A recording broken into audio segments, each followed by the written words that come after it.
Et salut tout le monde et bienvenue dans cette vidéo. J'aimerais vous parler d'un jeu que Lucky Duck Games a eu la gentillesse de m'envoyer. Merci à eux. Et pour lequel j'ai fait de nombreuses parties.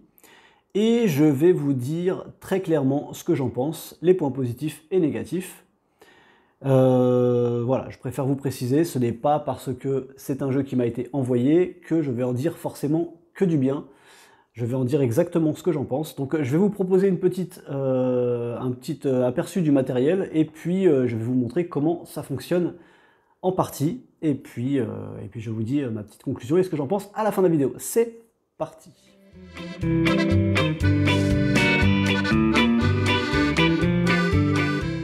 Alors Funfair, qu'est-ce que c'est? C'est un jeu dans lequel on va construire un parc d'attractions. Ça se voit au niveau de la boîte, hein. Et ça sera un jeu donc avec des cartes. Voilà, c'est un jeu avec des cartes. Au début, j'étais pas trop ambiancé par le jeu et je vous avoue qu'après plusieurs parties, en fait, je trouve que les mécaniques fonctionnent très bien et qu'il y a une bonne rejouabilité et c'est ça que j'avais un peu peur. Moi, j'aime beaucoup la rejouabilité dans les jeux. Donc, comment ça va se passer? Grosso modo, on va construire des attractions et on va y mettre plusieurs extensions. Donc, on va construire une attraction, on va y mettre des toilettes, on va y mettre des trucs, des machins, des sièges en cuir, etc. Je dis des conneries, mais c'est à peu près ça. Et donc on va gagner des points en fonction du nombre d'attractions qu'on a et de la puissance de son attraction. Finalement, c'est un peu ça. Donc, qu'est-ce qu'on retrouve dans une boîte de Funfair? On retrouve la règle du jeu. Voilà, je ne vais pas vous faire l'affront d'ouvrir et de regarder chaque page. Il y en a qui le font très bien, moi j'aime pas. Voilà, hop. Ensuite, on va retrouver un plateau de jeu qui n'était pas forcément nécessaire. Hop, je vais vous monter un petit peu plus la caméra. Voilà, qui n'était pas forcément nécessaire, mais qui ajoute un petit plus. Et je pense qu'il ajoute un petit plus niveau prix aussi. Alors ce qui est bien, c'est qu'il est quand même double face. La première face, c'est pour jouer en fait tous de ce côté-là. Voilà, du côté en dessous. Donc là, on se met comme ça. Si on joue à deux, on peut se mettre les deux l'un à côté de l'autre quasiment. Et on a tout face à nous dans notre sens. Et par contre, de l'autre côté, bon, c'est cool qu'ils y aient pensé, hein, on a les cartes dans les deux sens. Vous voyez, on a 3 cartes marché dirigées par là-bas et 3 cartes marché dirigées par ici. Ici, on a un paquet de cartes là dans ce sens-là, etc. C'est si on joue en face à face. Donc, bon, ça ne change pas énormément de choses, mais ça permet d'avoir 3 cartes marché d'une face et d'un côté et 3 cartes marché de l'autre, de façon à avoir une meilleure visibilité. C'est plutôt sympa d'y avoir pensé. Voilà. Donc voilà, un plateau double face. Je vous dis qu'il n'était pas forcément nécessaire, puisqu'il suffisait juste de mettre les paquets de cartes sur la table, mais après, bon bah ça fait le boulot, quoi. Voilà. Ici, on va donc avoir l'argent. Voilà, ça c'est l'argent. Hein. Toujours, moi je le mets toujours dans le sac plastique d'origine. On va avoir une règle du jeu, et attention mes amis, le bonheur, une règle... qu'est-ce que je dis, une règle du jeu? Un carnet de score. Attention, hop, voilà, vous voyez, j'ai déjà fait plusieurs parties. Ça, c'est moi, le 80. 135, c'est pas moi. Voilà, on a déjà fait plusieurs parties et j'ai perdu. Là, j'avais 107. Et donc, on a un carnet de score et attention, avec un crayon. Et oui, bon, ils auraient pu écrire Funfair sur le crayon, ça aurait pu être cool. Hein, un crayon classique. Mais ils nous fournissent pas souvent les crayons dans la boîte, dans les boîtes de jeux. Et là, je trouve que c'est un petit plus. Voilà. Et qu'est-ce qu'on a d'autre? On a des cartes. Alors là, des cartes, bah, vous allez en avoir. Hein. Vous allez en avoir ici, donc les cartes portes. Je vais vous montrer un petit peu après, en 2 minutes, comment ça fonctionne. Ici, on a des cartes de rappel des points. Ici, on a le petit jeton ici pour le premier joueur. Voilà. Et on a ce petit pion-là, qui est plutôt pas mal. Hein. Bon, ça aussi, je pense que ça c'est très gadget. Alors, pour moi, dans le jeu, ça c'est gadget. Ça c'est gadget, enfin c'est gadget, un plateau pour des cartes c'est quand même toujours appréciable, malgré qu'il nous aurait montré comment mettre en place les cartes et dans quel sens, on aurait pu jouer comme ça aussi. Mais ça c'est beaucoup gadget, c'est quasiment inutile, hein. Ils auraient mis un jeton à la place, c'était pareil, mais bon, voilà, ça fait un petit truc en plus, ça fait un petit objet à avoir en plus. Voilà, ensuite qu'est-ce qu'on a? On a bien sûr les cartes. Les cartes, après j'ai un autre reproche à faire à ce jeu par contre, bon quoique, ça va, mais bon, ils auraient pu faire une boîte plus petite. Voilà, je vous le dis tout de suite. Moi, c'est mon ressenti, en fait, quand je vois ce genre de boîte. Je me dis, finalement, vous faites une boîte plus petite et une boîte de la taille d'un Exit, par exemple. Je pense que ça rentre, hein. Bon, après, bon, on va pas se plaindre. Mais il y a un peu d'espace perdu, c'est dommage. Ici, on va donc avoir des cartes, les cartes objectifs. Qu'est-ce qu'on a d'autre? Les cartes récompenses, l'attraction phare. Alors, on commence tous avec une attraction phare. Je vais vous expliquer ça en 2 secondes après. Les cartes ville et les cartes porte. Voilà. Et après, on a les cartes, je crois qu'il n'y a que ça, quoi, quasiment. Ouais, les cartes parc. Alors ça, c'est plutôt cool. Bon, il y a beaucoup de doublons, hein. Mais là, vous avez quand même énormément de choses. Et ça, c'est pas mal du tout. Dedans, on a aussi bien les attractions que les améliorations d'attractions. Donc voilà, en dehors de tout ça, moi, je trouve qu'après, on a fait de très bonnes parties. Je vais vous faire une petite mise en place rapidos pour vous montrer un petit peu comment ça fonctionne. Alors on ouvre le plateau de jeu, moi je vais le mettre dans notre sens, voilà. Ici, on a notre plateau de jeu. D'ailleurs, en fait, ça s'explique vraiment en 5 minutes. Ici, je vais pas mettre toutes les cartes, hein. On va voir toutes les cartes objectifs. On va voir des cartes villes, ici, voilà. Ici, on va, donc moi les cartes objectifs, allez, on va mettre tout le paquet de cartes objectifs. Voilà. Les cartes récompenses, on va en mettre qu'une seule. Voilà, il n'y en aura qu'une pour la partie, donc il y en a 5 en tout, je crois, donc ça change à chaque fois. On se prend une attraction phare, il y en a 4 différentes. Voilà, les cartes villes, et une attraction phare, et bien sûr une porte. Voilà, c'est comme ça qu'on commence la partie. Une attraction phare et une porte. Et ensuite, qu'est-ce qu'on fait? Eh ben, on prend le paquet de cartes parc, et on mélange tout. On mélange tout, et on met tout sur la zone parc, voilà, tout simplement. Admettons que je joue à 2, je suis le premier joueur, et en fin de compte, ça peut même limite se jouer en solo, si jamais vous voulez par exemple vaincre votre meilleur score, puisqu'en fin de compte, chacun joue en solo dans son coin, et par exemple, vu qu'il y a 6 cases, bah, à chaque fois que vous avez terminé, vous lancez le dé, et il y a une carte qui disparaît pour dire que c'est le joueur qui l'a prise, ou je sais pas trop comment... J'avais eu une petite idée de jeu solo comme ça. Je pense que ça peut être pas mal. Alors ici, on va avoir une carte dernière chance pour les objectifs, par exemple, qu'on va mettre. Alors je crois qu'on la met dans les 2 dernières. Au-dessus des 2, voilà. On met une de la carte de dernière chance et ensuite on met les autres cartes villes. Pourquoi? Parce que les cartes villes, elles vont donner des choses comme ceci. Voilà, vente privée, piochez une carte parc, vous pouvez révéler une carte de votre main, la donner à votre voisin de gauche, dans ce cas, gagner autant de pièces que la moitié de sa valeur imprimée, on dit OK. Donc ça marque, hop, affecte tous les joueurs lors de cette manche. Donc là, qu'est-ce qu'on fait? La carte ville, on la retourne ici. Donc ça équivaut à tout ce qu'on peut faire pendant la partie. Donc pendant la partie, on a cette action spéciale qu'on peut faire. Voilà. Ici, le pion gadget, on va le mettre ici. Voilà. Et on va donc avancer au fur et à mesure. Donc ici, on fait événement ville. Donc c'est ce que je viens de faire. Je retourne la carte. Maintenant, on a tous cette option-là. On va avancer carte parc, c'est parti. Premier joueur. Alors, je sais plus combien, je crois que c'est 5. C'est 5 cartes. Là, je vous fais pas une règle du jeu, hein, je vous explique un peu le principe. Je crois qu'on commence avec 5 cartes parc. Et on regarde nos cartes. Voilà, donc moi j'ai ça, j'ai l'animateur robot, les toilettes. Là, j'ai. Alors, vous voyez, en fait, il suffit tout simplement, pour avoir une idée, il faut voir tout ça. Là, c'est du personnel. Là, c'est une amélioration. Donc, une amélioration, ça se met sur une attraction. Ici, on a une attraction. Alors, attraction, ça correspond à toutes les attractions. C'est-à-dire aussi bien une attraction de montagne russe, de manège et tout, aussi bien un restaurant. Voilà. Ici, vous voyez, il marque attraction, espace, restauration. Donc, voilà. Ici, c'est une amélioration. Attention, réservé uniquement au manège à sensation. Forcément, c'est un grand 8. Et ici, on a un thème. Et il y a des thèmes dans le jeu. Donc, thème jungle. Pour pouvoir, par exemple, construire un grand 8, thème jungle. Alors, par exemple, je vais vous donner un exemple. Admettons, j'ai plus de cartes, on va s'en trouver une bien, là. Attraction, voilà. On a un toboggan ici. Ah non, c'est un manège de loisirs. J'ai pas d'attraction à sensation phare, attraction chapiteau. Bref, c'est pas grave. Alors, vous voyez, attraction manège de loisirs. On ne peut avoir tout confondu que 5 attractions maximum dans notre parc. D'accord? Hop, je vais reculer un petit peu la caméra. Et donc le but du jeu, ça va être ici, je crois on commence avec 20 d'argent. On commence avec 20 d'argent. Et donc par exemple celle-ci coûte 9. Ok, et on a tous une attraction phare différente, il y en a 4 différentes hein, dans le paquet. Alors elles sont où les attractions phares? Parce que là je vous dis ça, mais ça se trouve je les ai mélangées avec les cartes parc. C'est fort possible. Oui, regardez, j'ai une porte qui est là, j'ai une attraction phare qui est là.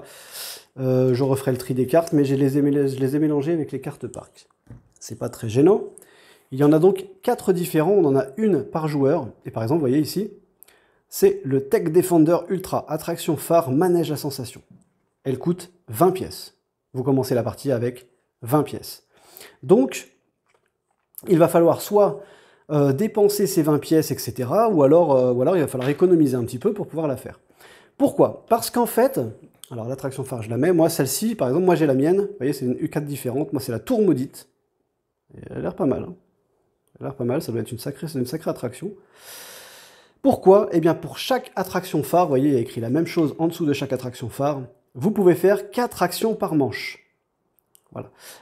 Elle a déjà un thème intégré, donc c'est un thème robot. Ici, c'est un thème fantastique. Voilà, vous voyez, c'est écrit en bas. Hein. Et vous pouvez faire 4 actions par manche. Pourquoi? Eh bien, en fait, regardez, hop, je ne l'ai pas acheté. J'ai décidé, par exemple, bon, j'ai que 5 cartes en main. Tac, voilà, j'ai que mes 5 cartes en main. C'est à moi de jouer au début. J'ai décidé de construire mon toboggan aquatique, 9. Donc, hop, donc là, j'ai pas sorti l'argent, hein, mais on va dire que je dépense 9 d'argent. Donc, il me reste 11. C'est à l'autre joueur de jouer. Il va jouer, il va acheter quelque chose, une attraction, il va poser du personnel. Alors, le personnel, quand on le pose, alors là, ici, l'attraction phare, je la mets ici. Le personnel, par exemple, là, j'ai un personnel, vous voyez ici, voilà.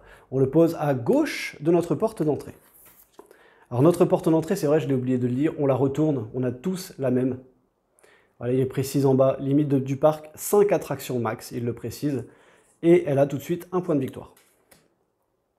Un point de victoire et 1 d'argent quand on va arriver à la fin, à la période visiteur. Donc, je construis mon toboggan aquatique, c'est à l'autre joueur de jouer, il va construire quelque chose aussi. Alors ce que j'ai oublié de faire, bien sûr, c'est on met des cartes sur le marché, voilà, de façon à avoir aussi bien notre main que le marché. Alors ce qui est bien dans ce jeu quand même, c'est que du coup on peut aussi bien jouer une carte de notre main, donc il faut forcément la payer pour la jouer, mais jouer une carte directement du marché. Voilà. On peut aussi prendre une carte du marché et la mettre dans notre main, ça équivaut à une action. Et on peut aussi prendre un objectif, ça équivaut à une action. Alors les objectifs, il faut faire très attention, parce que si on décide de prendre un objectif, les objectifs par exemple vont nous dire, vous devez avoir 4 thèmes différents dans votre parc. Vous devez avoir, je ne sais pas, construit 4 toilettes. Ok, sauf que, vous voyez ici par exemple, élément requis, il nous faut un théâtre, avec une amélioration service. Donc les améliorations service, c'est les toilettes, etc. dessus. Plus une amélioration thème, ça veut dire qu'il faut qu'on ait construit un théâtre avec un thème fantastique, avec des toilettes par exemple. On gagne 10 points. Ok. Par contre, si on ne l'a pas réussi à la fin, on a moins 10 points. Bon. On a une deuxième partie juste en dessous. Si jamais on a réussi à faire ça, on peut en plus faire ça. D'accord? On ne peut pas faire juste ça. Il faut avoir réussi tout ce qu'il y a au-dessus. Si en plus on a réussi ça, on aura plus 5. Vous voyez ici par exemple, c'est un objectif facile. Ils sont tous aléatoires, il y a des moyens, des difficiles, etc. Donc on doit réaliser, ici, vous voyez, objectif bonus, vous devez réussir la section supérieure, donc il le précise, hein, et en plus un manège de loisirs. Il faut réussir à mettre un manège de loisirs dans son parc en plus. Si on a tout ça, eh bien on a 10 points en plus, plus 15, plus 5 points à la fin de la partie. Ça nous fait 15 points, voilà, tout simplement. Quand on choisit d'utiliser notre action pour piocher une carte objectif, on a toujours la possibilité de dire, finalement, je ne la prends pas. Mais on a gâché notre action. Donc, j'ai joué, j'ai posé mon attraction. L'autre joueur a joué, admettons, il a pris cette carte-là. Hop, ok. On la remplace. Très bien. C'est le deuxième tour de jeu. Donc là, on avance. Je repose une carte. Allez, je vais Je vais donc là, par exemple, si je remets une autre attraction à côté, je suis déjà à 2 attractions. Vous voyez, ça va vite, hein. Alors, par exemple, je peux décider de mettre une amélioration service. Après avoir construit cette amélioration, vous pouvez piocher une carte parc. Voilà, c'est plutôt cool. Donc, je vais payer 5 et je vais donc, toutes les améliorations et tout ça, se mettre forcément sur une attraction. Donc, je vais la mettre ici. Vous voyez? Hop, on la glisse. Tac, et voilà. Et vous voyez, le bandeau, hop, continue. Donc là, il y a le nombre d'icônes de votre attraction finale. Donc là, c'est votre attraction qui est en train de s'améliorer. Et il y a plein d'améliorations différentes. Il y a des améliorations de qualité, il y a des améliorations de plein de choses. Donc là, on m'a dit que je piochais une carte, juste après avoir posé cette carte. Voilà comment fonctionne le jeu. C'est à l'autre joueur de jouer. Il joue, hop, ça revient à moi, il a joué, ça revient à moi. Je décide de mettre une attraction. Elle vaut 12. Ah oui, non, elle vaut 12, admettons. Bon, on reste dans les clous, hein. 12, j'ai pas d'argent. Il y a une autre possibilité. Je n'ai plus d'argent du tout. D'accord? Il y a une autre possibilité. Alors, bien sûr, soit je reprends une carte objectif, j'ai pas besoin d'argent, soit je pioche une carte et je la mets dans ma main. Mais il faut qu'à la fin, il faut qu'il me reste plus que 5 cartes. Si j'ai 6 cartes, il faudra que j'en défausse une. Voilà. On n'a pas le choix. Il faut garder, il faut avoir maximum 5 cartes en main. À la fin, on peut en avoir 6 jusqu'ici, 7 même au maximum. Et quand on arrive là, eh bien, il faut forcément se défausser parce qu'il faut avoir ces 5 cartes. Voilà, tout simplement. Donc là, je n'ai plus d'argent. J'ai une autre possibilité, c'est de récolter l'argent perdu par les visiteurs. Donc on fait le tour du parc. Je trouve ça un peu bizarre d'ailleurs comme règle. Ils auraient dû trouver autre chose. Mais on dirait qu'on fait un peu le tour du parc et qu'on récolte les petits sous-sous qui se sont récoltés un peu partout. Et bien là, en fait, c'est un peu du mendiant, c'est-à-dire qu'on va récolter une pièce par attraction qu'on a construite. Donc là, j'en ai qu'une. On ne compte rien du tout, pas les étoiles, rien du tout. Non, on compte une pièce par attraction construite. Donc là, j'en ai qu'une, bah, je prends une pièce. Ok. Bon, bah écoutez, si ça se trouve, des fois, ça peut servir quand il nous manque une pièce, hein. Admettons qu'ici, il y avait le 12, il me reste plus 11 d'argent. Je fais ça et voilà. Ensuite, ici, donc, vous voyez qu'il y a étape parc 1, parc 2, parc 3. Donc, c'est tout simplement les tours des joueurs, hein. C'est je joue, tu joues, je joue, tu joues. Une action, une action, une action, une action. Et là, vous voyez qu'il y a parc 4 blanc. Eh bien, ça, ce sera une action faisable uniquement par les personnes qui auront construit leur attraction phare. Vous voyez, vous pouvez désormais faire 4 actions par manche. Donc si vous l'avez construite, ici, arrivé ici, vous pouvez faire une action en plus. Je peux décider du coup de reconstruire quelque chose, ou alors je vais piocher une carte objectif, ou je vais reprendre une carte, ou alors il y a une action aussi où on peut se défausser d'un nombre de cartes pour en repiocher autant, je ne sais plus trop, c'est écrit dans la règle, donc ça fait partie d'une autre action. Mais je peux faire une autre action en plus. Mon voisin, qui lui n'a pas construit son attraction phare, ne pourra pas faire son action en plus. Donc là, pour lui, c'est un tour blanc, tout simplement. Voilà, c'est un tour dans le vide. Donc là, si on joue à 3 ou à 4, eh ben, il y en a 2 qui ont construit l'attraction phare, il n'y en a que 2 qui pourront faire une action supplémentaire. Les autres doivent regarder et attendre. Bon, ça prend 2 secondes. Hein. On passe ensuite à l'action visiteur. L'action visiteur, en quoi ça consiste? Eh bien, vous comptez les étoiles que vous avez. Ici, par exemple, j'ai une étoile, 3 étoiles, 2 étoiles, ce qui nous fait 6. Eh bien, je prends 6 pièces. Tout simplement. Puis, on prend toutes les cartes du marché, toutes, hein, même si jamais vous en convoitiez une, hop, défausse, et on recomble le marché. D'accord? Voilà. Et on recomble le marché. Voilà comment ça se passe. Puis, on arrive sur... Non, ça c'était la phase visiteur, donc on récoltait l'argent. La phase entretien, c'est ce que je viens de faire, donc avec toutes les cartes. Et on repart sur événement ville. Donc là, par contre, celle-ci, elle dégage et on repasse sur un nouvel événement ville. Donc qu'est-ce qui va régir cette manche cette fois-ci? Eh bien je vous le donne en mille. Cadeau surprise affecte tous les joueurs lors de cette manche. Révélez la première carte de la pioche parc, vous pouvez la prendre en main ou l'échanger avec une carte du marché que vous prenez alors en main. Alors là du coup quand on voit ça, hop, ça se fait uniquement maintenant. Donc du coup tout le monde va le faire, chacun son tour. Donc moi je vais piocher une carte, je vais regarder, si ça me plaît pas, machin, etc. Tout ce qui est écrit. Hop, au voisin, et après, on repart. Voilà. Ensuite, comment ça va se passer? Eh bien, une fois qu'on a fait tout ça, à la fin, donc on a fait carte ville, ici, voilà, je vais vous montrer, carte ville, hop, on a fait un autre tour, on a fait un autre tour.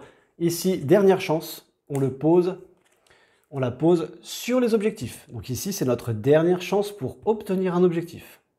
D'accord? Ouais, non, on la laisse ici, par contre, on la laisse ici. Et en fait, ici, quand on arrive ici, on retourne la carte et fermée. On ne peut plus prendre d'objectif. Donc là, on continue, il nous reste 2, je crois. Je crois que c'est vraiment quand il reste 2 cartes. On refait les deux derniers tours, événement ville, et à la fin, on compte les points. Donc celui qui a construit le plus, voilà, j'ai un personnel en plus, j'ai construit ça. Ah oui. Et en début de partie, bien sûr, la carte récompense, elle est retournée tout de suite. Elle est retournée. Donc tout le monde peut jouer pour cette récompense. Ici, la récompense, c'est construire le parc avec le plus d'icônes thèmes. Les icônes thèmes, ce sont les grosses lettres. Vous voyez, les F, c'est fantastique. Qu'est-ce qu'on a d'autre? Le R, c'est robot. Le J, c'est jungle, etc., etc. Voilà. On peut très bien avoir plusieurs thèmes sur la même attraction. On peut avoir une attraction fantastique robot, fantastique de la jungle. Enfin, ça peut être. On peut même mettre les 4 thèmes. Hein, voilà. La seule chose qu'on ne peut pas faire, c'est avoir 2 fois la même attraction, donc 2 fois avec le même nom, et 2 fois la même amélioration. Ce qui est tout à fait logique. Et 2 fois le même personnel, enfin voilà, c'est des choses logiques qu'on ne peut pas avoir. Voilà. Et ensuite, une chose très importante à savoir, et ça c'est quelque chose que je pense qu'il faut que vous expliquiez au début de la partie, c'est le comptage des points. Le comptage des points, vous allez marquer les points de chaque attraction séparément. Donc là, comment est-ce que ça fonctionne? Eh bien, ça fonctionne tout simplement comme ça. En fonction du nombre d'icônes, vous avez vu que les points n'ont rien à voir et sont vraiment exponentiels. Donc ça, c'est quelque chose vraiment à prendre en compte parce qu'on ne s'en rend peut-être pas compte quand c'est une première partie. Et quand on compte les points, vous voyez, si on a un point, si on a un icône, on a 5 points. Par contre, j'en ai 5, j'ai 20 points. Bon, c'est pas 5 x 5 du coup. Hein, vous voyez, si j'ai 8 icônes, j'ai 38 points. Voilà. Si j'ai 17 icônes, j'ai 146 points. Donc mon attraction, elle vaut beaucoup. Donc là, vous voyez, les icônes, c'est simplement les icônes qu'il y a sur le bandeau. Ici, celle-ci, elle a déjà 2 icônes. Là, j'en ai 3. Donc cette attraction-là me rapporte 12 points. Voilà. L'autre attraction d'à côté me rapporte 8 points. En général, je vous le dis, hein, si jamais vous gérez bien, que vous améliorez bien vos attractions, vous avez 5-6 icônes, voire 7, voilà, vous avez des attractions qui valent 31, peut-être 38 points, c'est pas mal pour une attraction. Hein. Donc voilà. Voilà comment ça fonctionne Funfair. J'ai été très surpris, j'ai été très agréablement surpris par le jeu, vraiment. C'est un jeu de cartes, ouais, c'est un jeu de cartes, mais il y a quand même un gros paquet de cartes. Franchement, je vous le dis, il y a un gros paquet de cartes et il y a vraiment de quoi faire. Il y a vraiment de quoi faire. Il y a beaucoup de variabilité. Il y a quasiment, je crois, 4 cartes de chaque, peut-être, vu que ça se joue à 4 joueurs. C'est 4 joueurs, hein, max. Hein. Si je ne dis pas de bêtises, de 2 à 4 joueurs. Ouais. Dommage qu'il n'ait pas implanté un mode solo. Alors moi, le mode solo, je le visualise, j'ai jamais essayé, mais je le visualise comme une sorte de petite course au point. On peut le faire en course au point.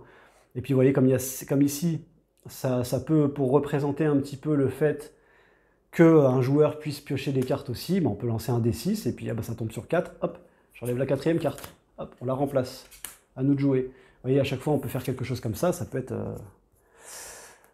être sympathique. Et puis, il y en a qui ont fait des automas, mais en anglais.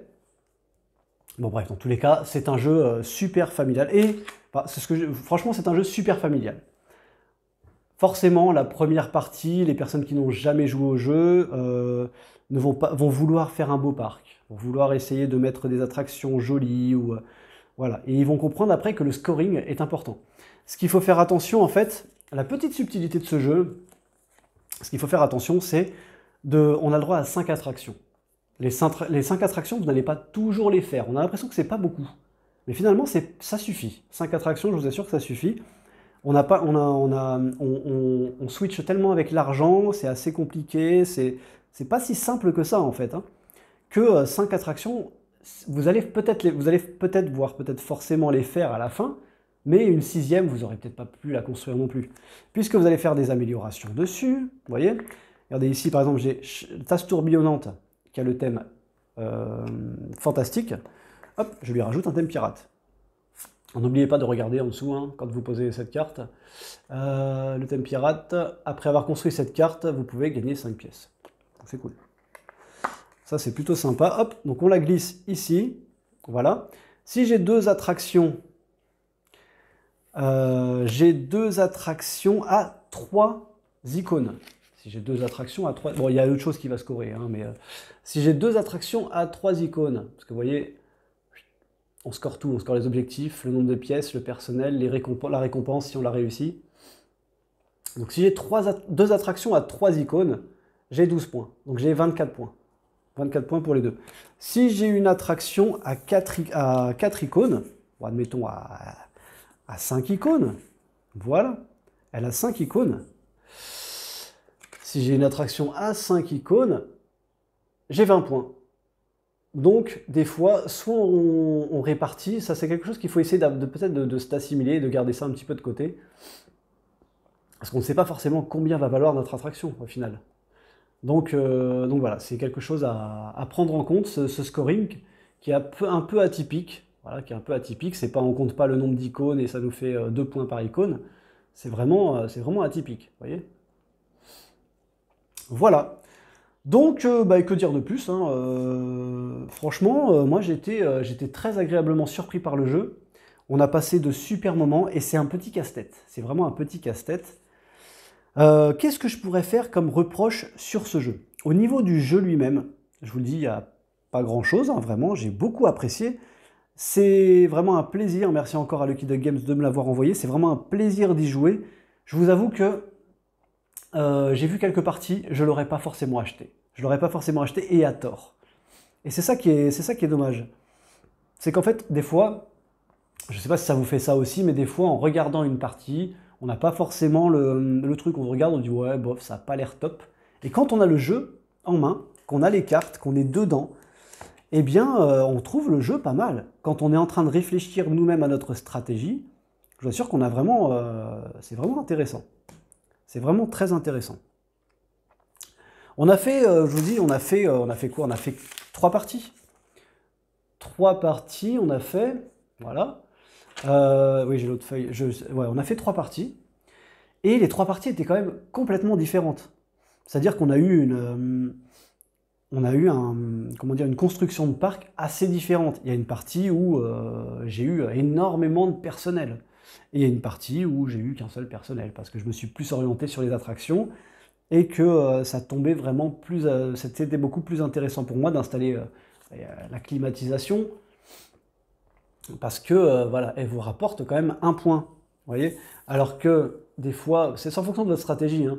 Ici, j'ai le vendeur de barbe à papa, il me rapporte 3 points, bah alors là par contre ça c'est 1 point pièce, c'est-à-dire qu'un point de victoire à la fin, plus le nombre de pièces que vous allez récolter à chaque manche.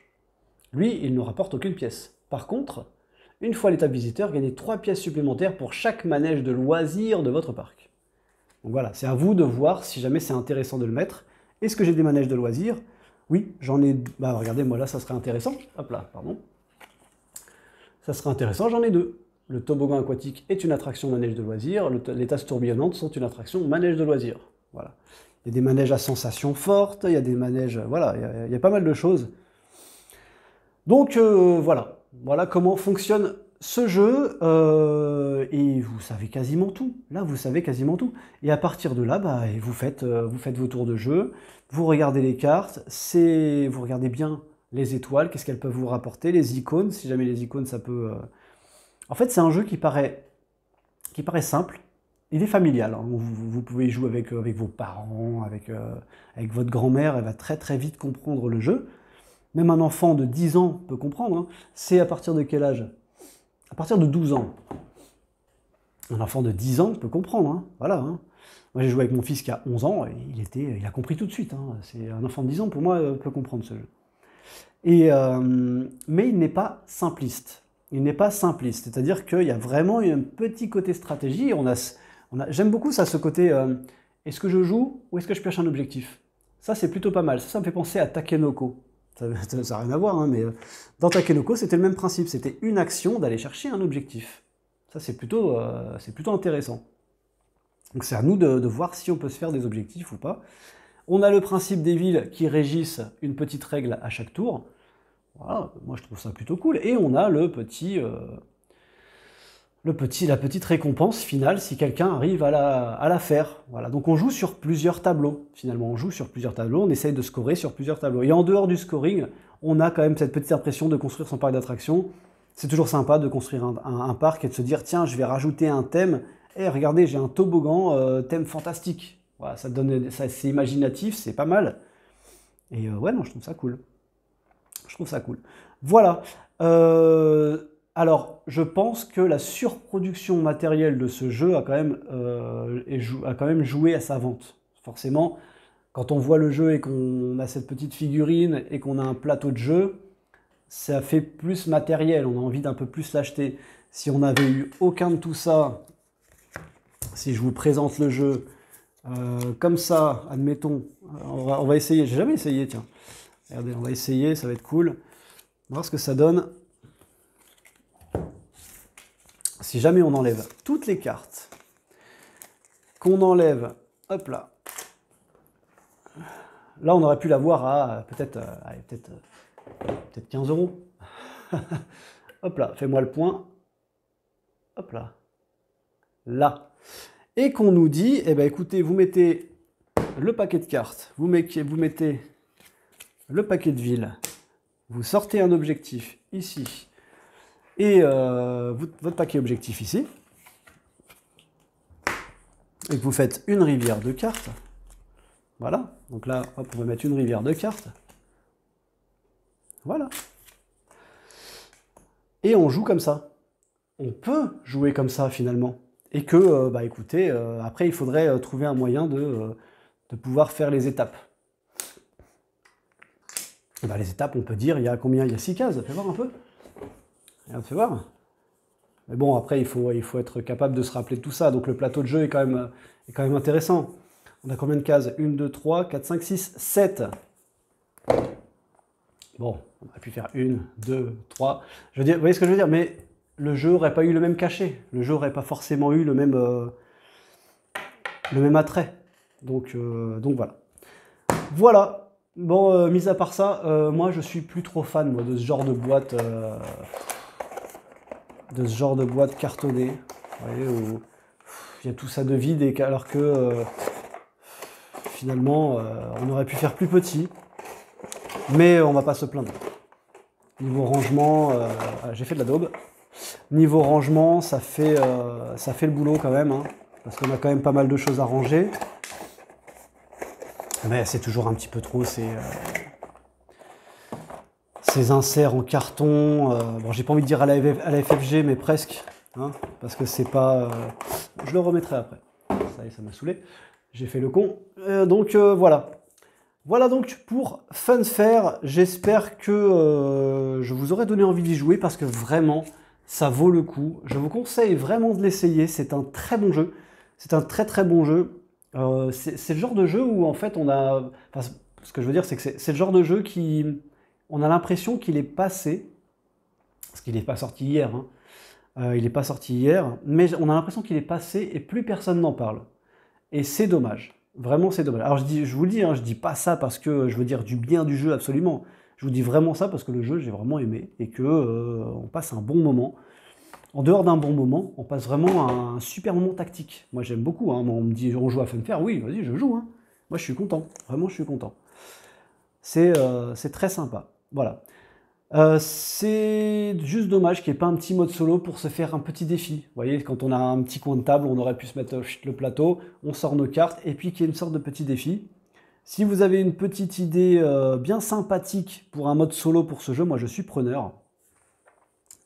Parce qu'il joue en solo, j'aimerais bien, hein, c'est génial, hein, franchement, de construire son parc et de scorer au maximum, etc. C'est cool. Mais si je joue juste pour me dire j'ai fait 130 points, ah, hier j'ai fait 132, bon, bah, je vais essayer de rejouer. Ah, j'ai fait 137 aujourd'hui. Ah, j'ai fait 140. Ouais, c'est cool. Mais un mode de jeu vraiment intéressant, voilà, un petit mode de jeu intéressant en solo, ça n'aurait pas été de refus.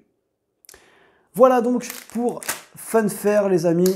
N'hésitez pas à me dire si vous y avez joué, ce que vous en avez pensé. Moi en tout cas c'est très très cool. Merci encore à Lucky Duck, c'est un jeu qui va rester dans ma ludothèque parce que vraiment il se sort facilement et il se joue facilement quoi, pour des petites soirées, c'est top top top. Voilà les amis, sur ce, je vous fais des bisous et je vous dis à la prochaine. Ciao ciao.